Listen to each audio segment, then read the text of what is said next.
Le silence qui suit l'explosion est parfois plus puissant que l'explosion elle-même. Tout s'intensifie.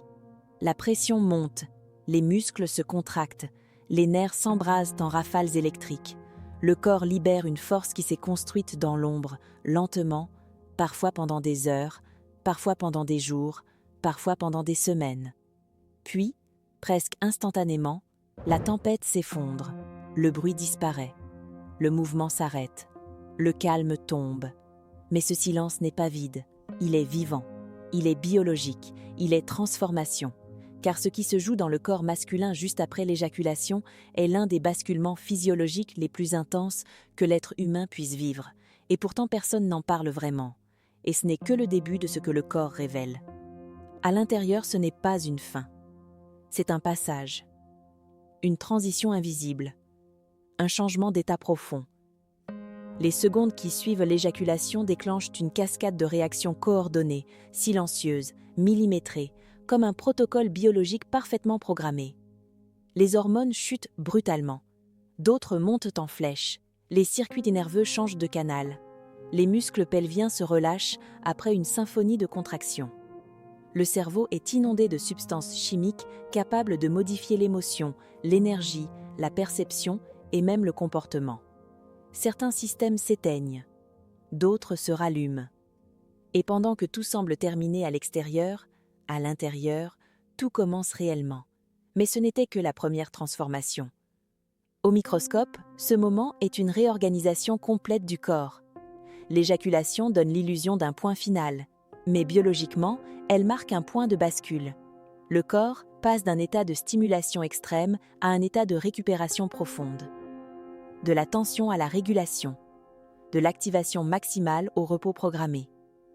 Pendant des siècles, cet instant a été entouré de mythes, de croyances, de fantasmes et de spéculations. Mais la réalité biologique est bien plus puissante que n'importe quelle légende. Car ce qui se passe juste après la libération est un ballet microscopique, parfaitement coordonné, inscrit dans l'architecture même du vivant, et ce mécanisme est bien plus complexe qu'il n'y paraît. Pour comprendre, il faut revenir au système engagé. Pendant l'éjaculation, 3 réseaux majeurs fonctionnent à pleine puissance. Le système nerveux d'abord. Le système sympathique, celui de l'alerte, du stress, du fight or flight, prend le contrôle total.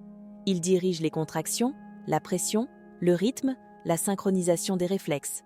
Ensuite, les muscles du plancher pelvien et du système reproducteur. Le muscle bulbo-spongieux se contracte de manière rythmique.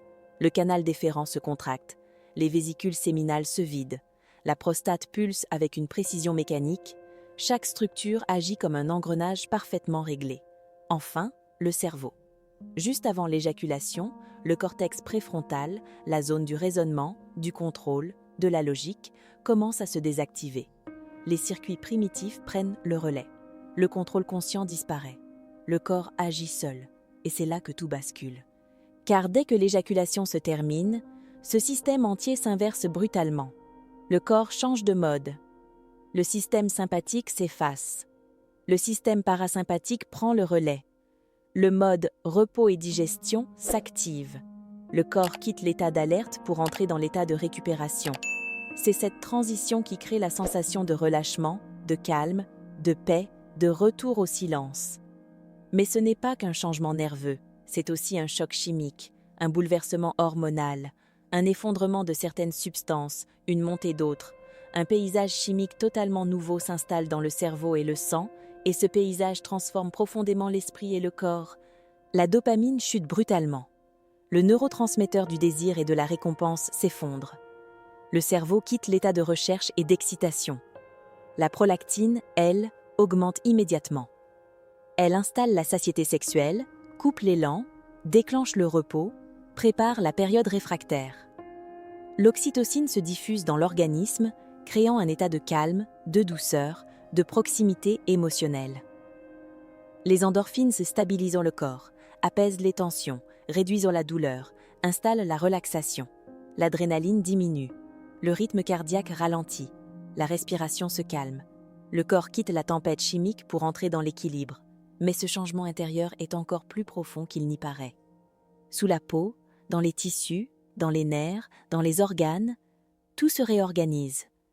Le plancher pelvien se relâche, les muscles se détendent, la tension disparaît, la chaleur se diffuse, la pression chute, les conduits reproducteurs s'apaisent, la prostate revient à son état de repos, les vésicules séminales se vident, le canal déférent cesse ses contractions, l'urètre reprend sa fonction normale, le col de la vessie se rouvre, tout le système reproducteur passe du mode propulsion au mode récupération, comme un moteur qui coupe ses turbines pour entrer en veille, et cette transition silencieuse cache un mécanisme encore plus puissant. Dans le cerveau, un autre basculement s'opère.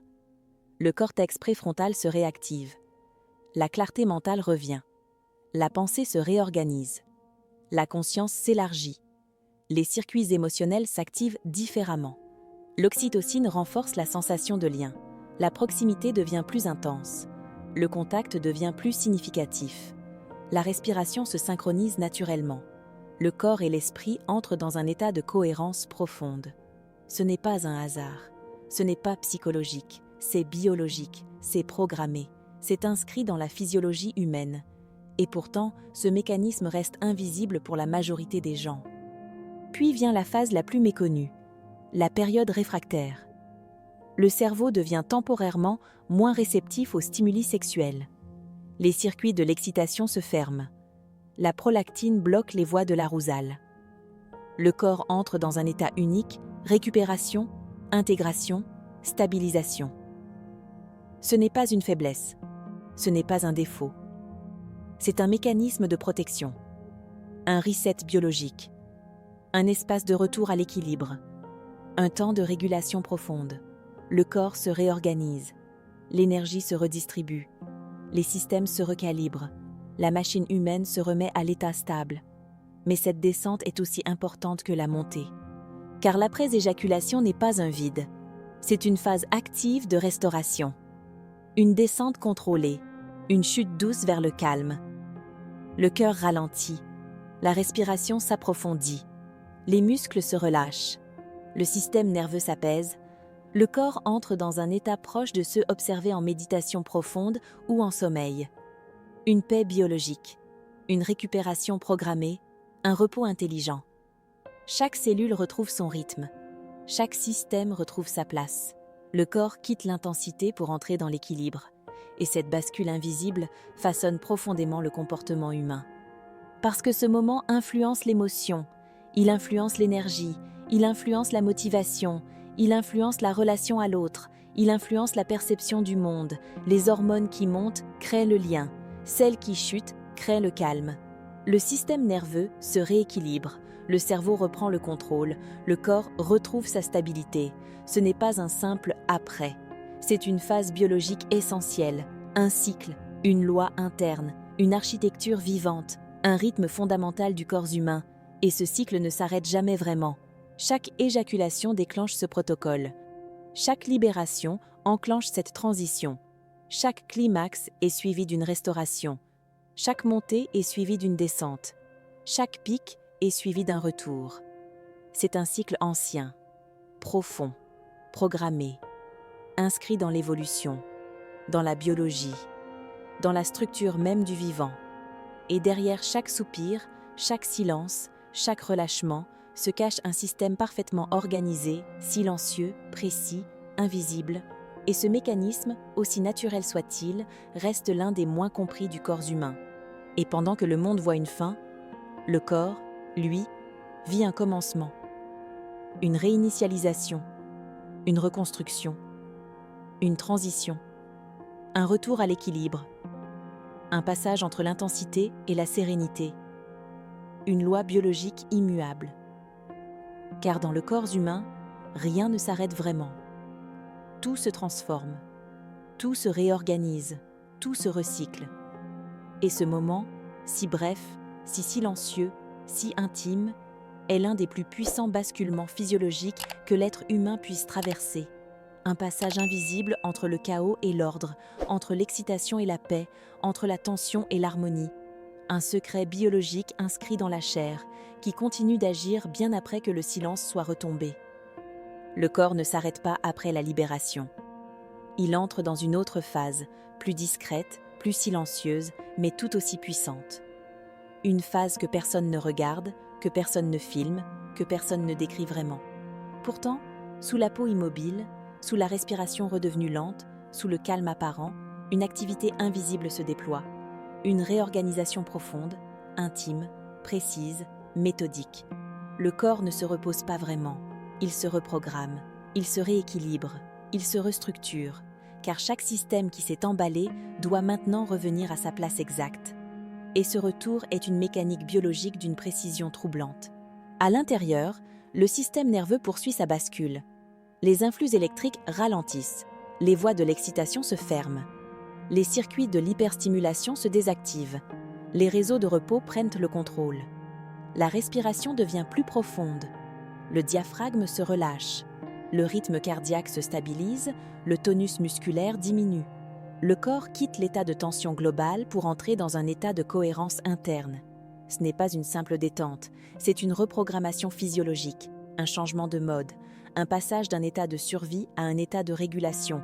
Mais ce changement ne concerne pas que les nerfs.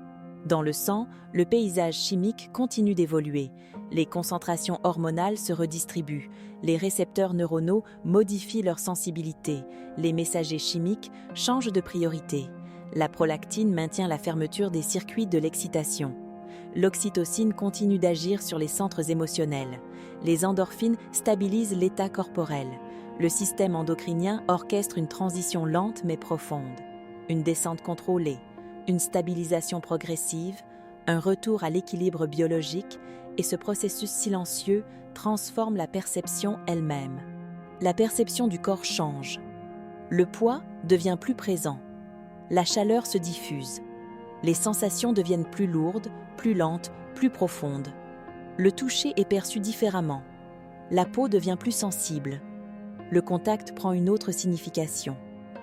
Le système sensoriel quitte l'hyperstimulation pour entrer dans la perception fine. Le monde extérieur semble plus calme. Les sons paraissent plus doux.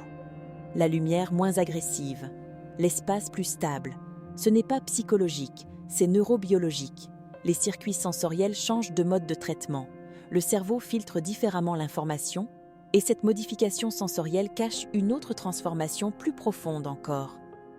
À l'intérieur du cerveau, les réseaux se réorganisent, les connexions changent de priorité. Les zones émotionnelles interagissent différemment avec les zones cognitives. Le cortex préfrontal reprend progressivement sa domination. La logique revient. La réflexion se structure. La conscience s'élargit. Le cerveau sort d'un état de focalisation instinctive pour revenir à un état de traitement global. L'esprit devient plus calme, plus stable, plus clair, plus présent. Ce n'est pas un hasard, c'est une transition neurologique programmée et cette transition modifie la relation à soi-même.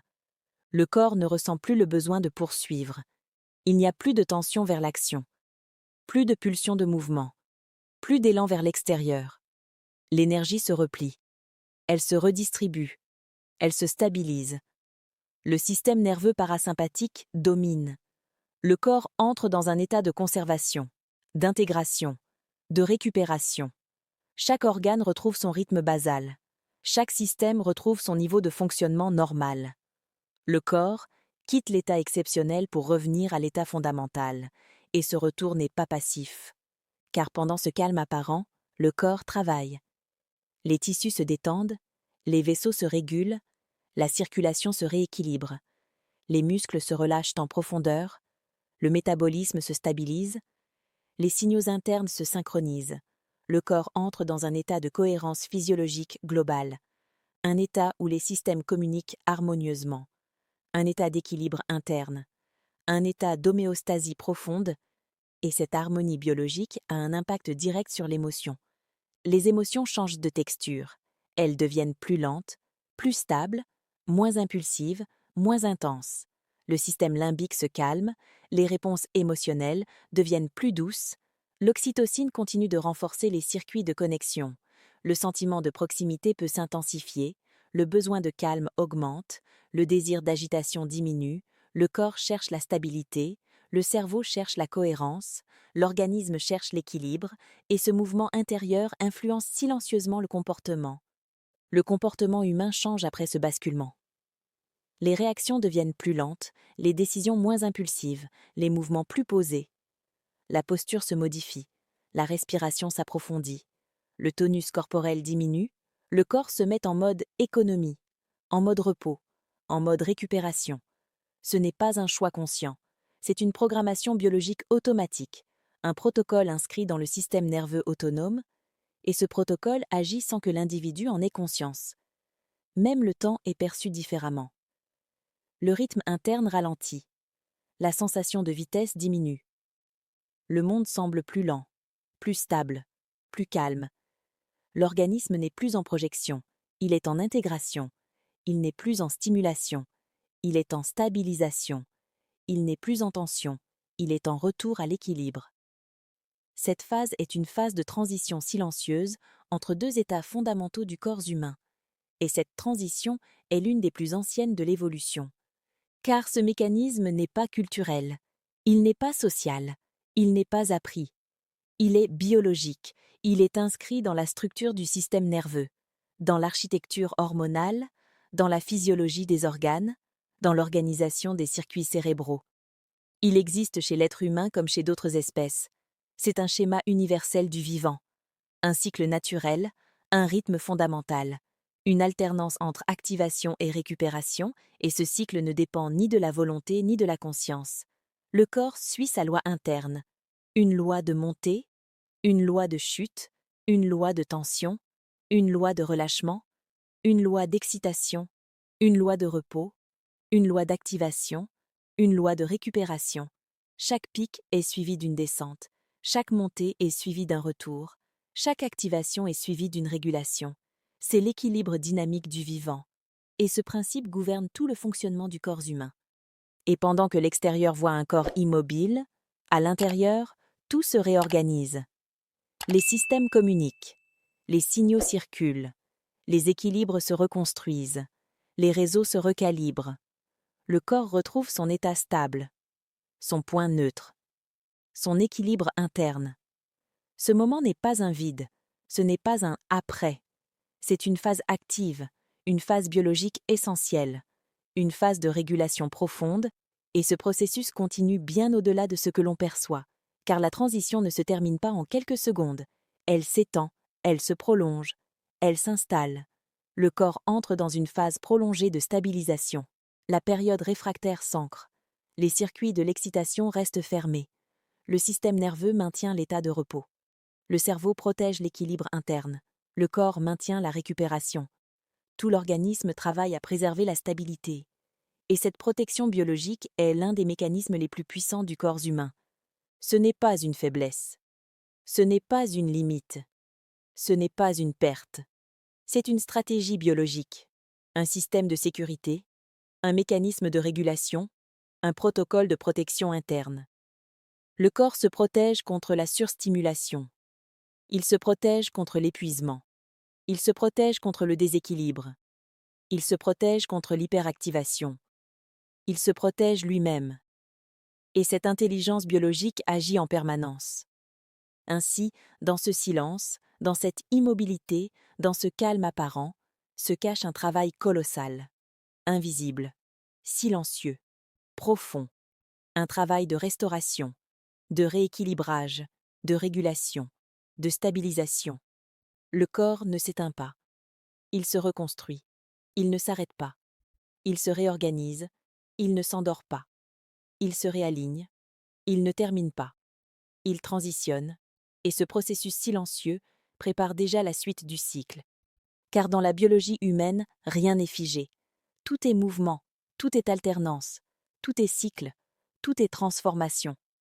Et ce moment précis, ce passage invisible entre l'intensité et le calme, entre la tension et le repos, entre l'excitation et la stabilité, est l'un des pivots les plus fondamentaux du fonctionnement humain. Et ce pivot est bien plus qu'un simple instant physiologique. Le corps ne revient jamais exactement à l'état qu'il avait avant. Après cette phase de calme, de régulation et de rééquilibrage, quelque chose a changé. Silencieusement, profondément, invisiblement. Car chaque cycle de tension et de relâchement laisse une trace, une empreinte biologique, une signature interne. Le corps humain n'est pas une machine qui s'éteint et se rallume à l'identique. Il est un système vivant, qui s'adapte, qui intègre, qui transforme. Après l'intensité, après la chute, après la récupération, une nouvelle stabilité s'installe, et cette stabilité n'est jamais neutre. À l'intérieur, les systèmes ne font pas que se reposer. Ils mémorisent. Les réseaux neuronaux réorganisent leurs connexions. Les circuits émotionnels modifient leurs priorités. Les réponses hormonales ajustent leur seuil. Le système nerveux autonome affine ses équilibres. Le corps apprend. Il encode. Il ajuste ses réactions futures. Chaque expérience modifie la suivante. Chaque cycle modifie le suivant. Chaque basculement reprogramme subtilement les réponses biologiques. Et cette mémoire silencieuse façonne l'individu sans qu'il ne le sache.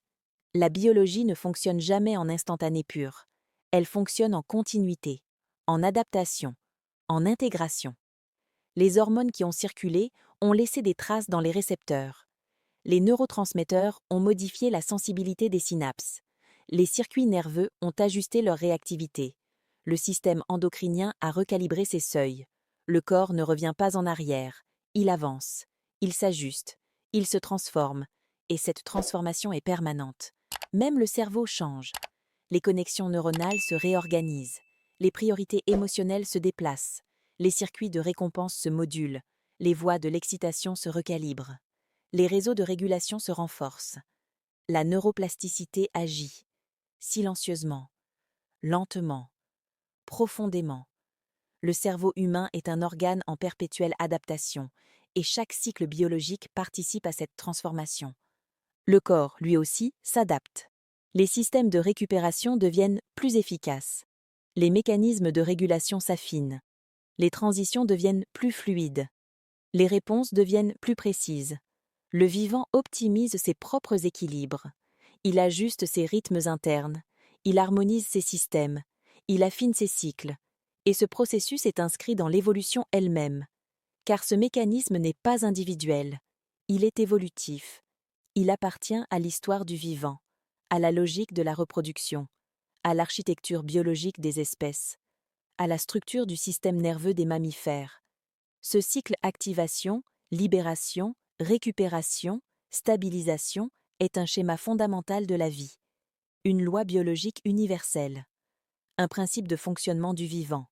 Et ce principe ne concerne pas que la reproduction. On le retrouve dans le stress, dans l'effort, dans l'émotion, dans l'exercice, dans la peur, dans l'adrénaline, dans la fatigue, dans le sommeil. Toujours la même logique: montée, pic, chute, régulation, repos, récupération, intégration, stabilisation. Le corps humain est construit sur cette architecture cyclique, une alternance permanente entre activation et restauration, et ce rythme est la base même de l'équilibre biologique. Ce qui semble être une simple fin est en réalité une transition fondamentale. Ce qui paraît être un arrêt est en réalité un passage. Ce qui ressemble à un vide est en réalité une phase pleine, pleine de régulation, pleine de réorganisation, pleine de recalibrage, pleine de reconstruction. Le corps humain ne connaît pas l'arrêt. Il ne connaît que la transformation. Et cette transformation est continue. Dans ce silence, dans ce calme, dans cette immobilité apparente, le corps travaille encore. Les systèmes se stabilisent. Les équilibres se consolident. Les circuits se synchronisent. Les rythmes s'alignent. Le vivant retrouve son harmonie interne. Une harmonie fragile, dynamique, évolutive, toujours en mouvement. Et cette harmonie est le véritable objectif du corps, car le corps ne cherche pas l'intensité, il cherche l'équilibre. Il ne cherche pas le pic, il cherche la stabilité, il ne cherche pas l'explosion, il cherche la cohérence. L'intensité n'est qu'un passage. La récupération est la destination. La montée n'est qu'un moment. L'équilibre est l'état fondamental. La biologie humaine est une biologie de régulation, et cette régulation est sa force. Chaque cycle renforce cette logique. Chaque transition consolide cette architecture. Chaque basculement affine cette organisation.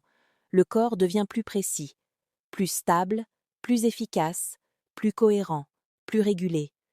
Le vivant s'optimise lui-même à travers ses propres cycles, Et ce processus est invisible mais permanent. Et pendant que la conscience perçoit un simple « après », la biologie, elle, orchestre une transformation profonde. Un réalignement interne, une reconstruction silencieuse, une harmonisation globale. Le corps se remet à sa fréquence naturelle, à son rythme interne, à son état fondamental, à sa cohérence biologique, et ce retour à l'équilibre est la vraie finalité du cycle. Car ce que révèle ce processus, ce n'est pas la fin d'un acte, c'est la structure même du vivant. Une loi simple, universelle, immuable. Toute montée appelle une descente, toute tension appelle un relâchement, toute activation appelle une récupération, toute intensité appelle un équilibre. Et ce mécanisme, aussi intime, aussi discret, aussi silencieux soit-il, est l'un des plus puissants principes biologiques qui gouvernent le corps humain. Un principe inscrit dans la chair, dans les nerfs, dans le cerveau, dans les hormones, dans les organes, dans l'architecture même de la vie. Ce n'est pas une fin, ce n'est pas un arrêt, ce n'est pas un vide, c'est une transition, un passage, un retour à l'ordre, une reconstruction silencieuse, un réalignement profond. Car dans le corps humain, chaque pic n'existe que pour permettre le retour. Chaque intensité n'existe que pour préparer l'équilibre. Chaque libération n'existe que pour permettre la restauration. Et derrière chaque silence, chaque calme, chaque immobilité apparente, se cache la plus grande puissance du vivant, la capacité à se réguler, se réparer, se réorganiser et se reconstruire indéfiniment.